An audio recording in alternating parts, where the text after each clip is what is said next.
minta waktunya sebentar ya, Kak. Maaf nih ganggu Oke, loh. oke. Sebelumnya paling kita kenalan dulu ya. Nama saya Sela Rahayu Nurani. Terus teman saya, Oke. ya kita dari Bentar. Universitas Budi Luhur. Nah, kita ada tugas Terus? buat wawancara wartawan nih. Pak, rektornya masih Pak Wendy ya? Masih. Sebelumnya kenalan dulu. Kakak namanya siapa? Oke. Bentar. Ininya. Oke, selamat pagi. Nama saya Daniel Arifaini. Saya sekarang kerja atau profesi saya sebagai jurnalis di stasiun TV lokal, Jak TV.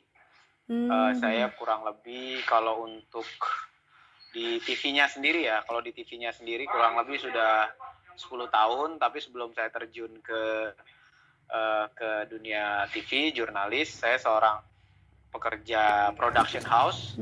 Di production house ya kurang lebih kerjanya sama, cuma ada bedanya. Latar pendidikan saya sendiri, saya S1-nya di Mercu Buana.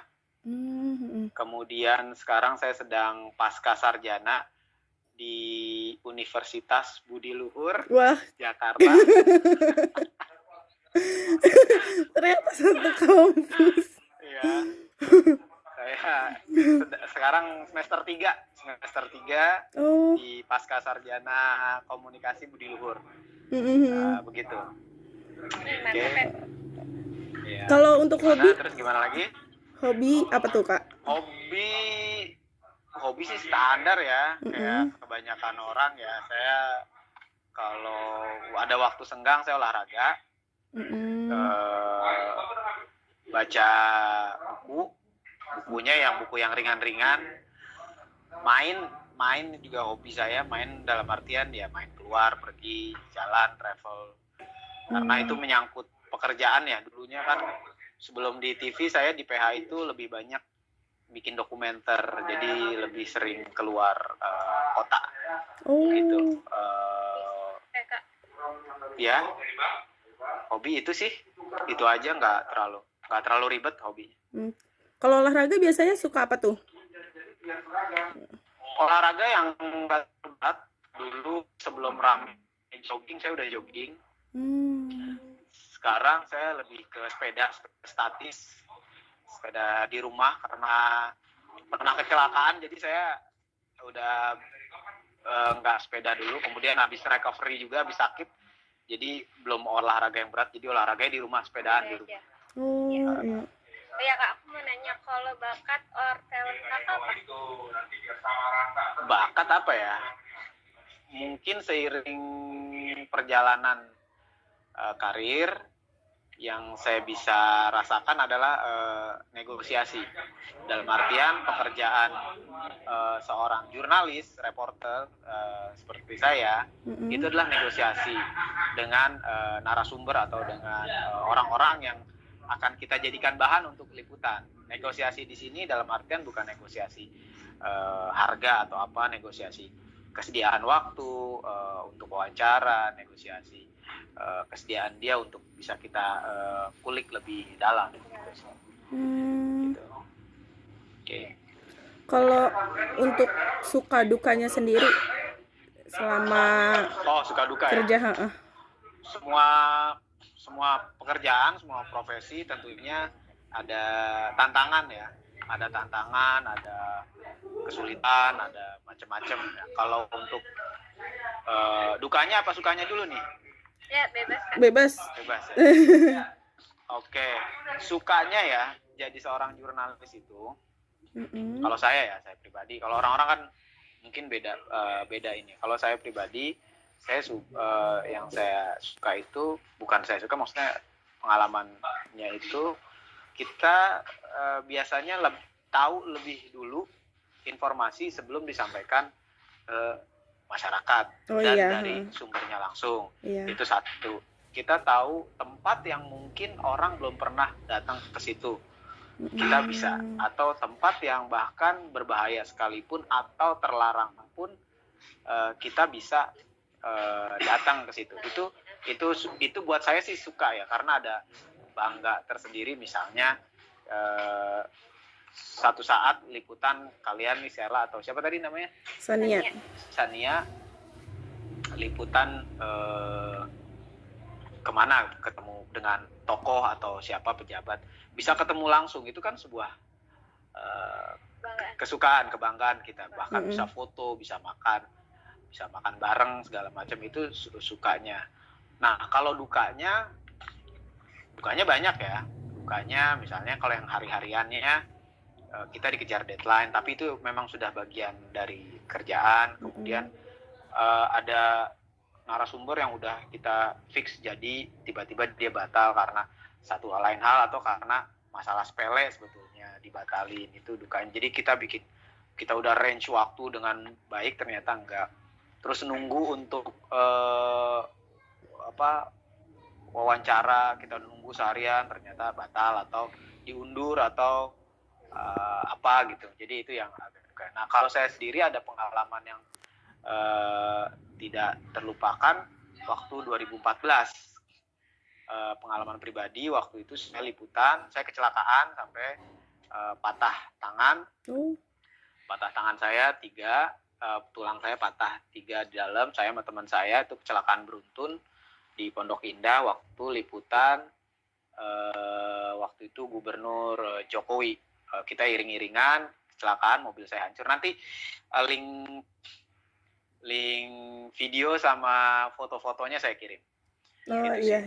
Itu pengalaman dukanya saya ya. Ya sukanya sih ya tadi saya bilang kan, bisa ke banyak tempat gratis tentunya ya. Pergi kemana karena tugas liputan, kita dibiayai oleh kantor atau dibiayai oleh kementerian atau siapa yang menugaskan kita, itu salah satunya. Jadi pengalamannya sih di situ. Oke. Kalau awal misalkan kayak mau liputan nih, biasanya persiapannya gitu apa aja?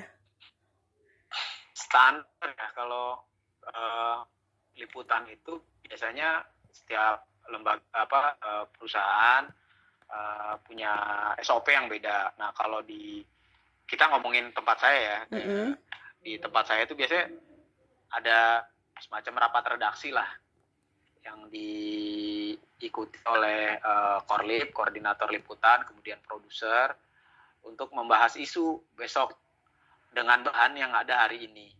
Apa kira-kira yang akan ditindaklanjuti atau kita akan garap. Nah, itu nanti setelah mereka rapat, hasilnya akan keluar, dikirim ke para reporter, kameramen untuk kita liput. Misalnya hari ini yang sedang ramai adalah tentang masalah corona kan, COVID-19. Apa yang bisa kita angkat dari situ untuk update-annya? Meskipun sekarang liputannya semua sudah serba virtual, preskon dari BNPB sudah kita bisa download, tapi tetap itu tidak mengurangi kerja kita sebagai seorang jurnalis untuk bisa berinteraksi, mencari tahu segala macam. Nah, setelah bahan semua diserahkan ke kita liputan, cari narsum, liputan, ya sudah, nanti sudah dapat narsumnya, kita buat naskahnya, kita kirim ke kantor beritanya, kita buat nanti dari kantor sendiri. Tentu biasanya produser akan melihat naskah kita dan diedit, maunya gimana, mau diarahin gimana, kayak gitu sih. Kalau di tempat saya, kalau tempat lain saya nggak tahu. Gitu. Cuma biasanya ada nggak sih berita yang udah diliput tapi ternyata nggak disetujui gitu? Oh, beritanya udah diliput tapi nggak naik tayang gitu ya? Iya. Oh, ada. Biasanya itu karena ada kebijakan tersendiri, baik dari si narasumber atau dari perusahaan. Oh, jangan karena itu menyangkut misalnya ada sesuatu hal yang nanti kalau itu berita itu naik akan menimbulkan persepsi yang macam-macam. Jadi Iya. sebaiknya dampaknya nggak usah tayang deh gitu misalnya. Itu yang secara normatifnya, tapi yang behind the scene-nya juga banyak gitu karena tekanan atau apa ya itu ada juga gitu. Ya. Iya, Kak. Terus aku mau nanya nih Kak, prestasi dan harapan apa yang Kakak inginkan? Gimana? Prestasi dan harapan apa yang Kakak inginkan? Kalau umur saya segini ya dengan sekarang ini prestasi apa ya? Prestasinya tetap ingin menghasilkan yang terbaik, karya terbaik, jurnalis terbaik yang bisa saya sampaikan, saya dapat untuk bisa dinikmati oleh masyarakat dengan apa adanya, bukan karena arahan atau apa segala macam. Jadi memang pure itu jurnalis. Nah, kalau harapan ke depan ya semoga untuk dunia jurnalis sendiri, pemberitaan sendiri itu lebih baik lah, makin lebih baik. Artinya ke depannya semua bisa cerdas, fungsi-fungsi penyiaran sebagai mengedukasi, memberi hiburan, pendidikan itu bisa tetap ada di media-media yang sekarang gitu sih. Amin. Oke. Iya. Sukses ya nanti. Oke, makasih ya Kak. Ya. Terima Oke, kasih. dah. Selamat bekerja. Yo.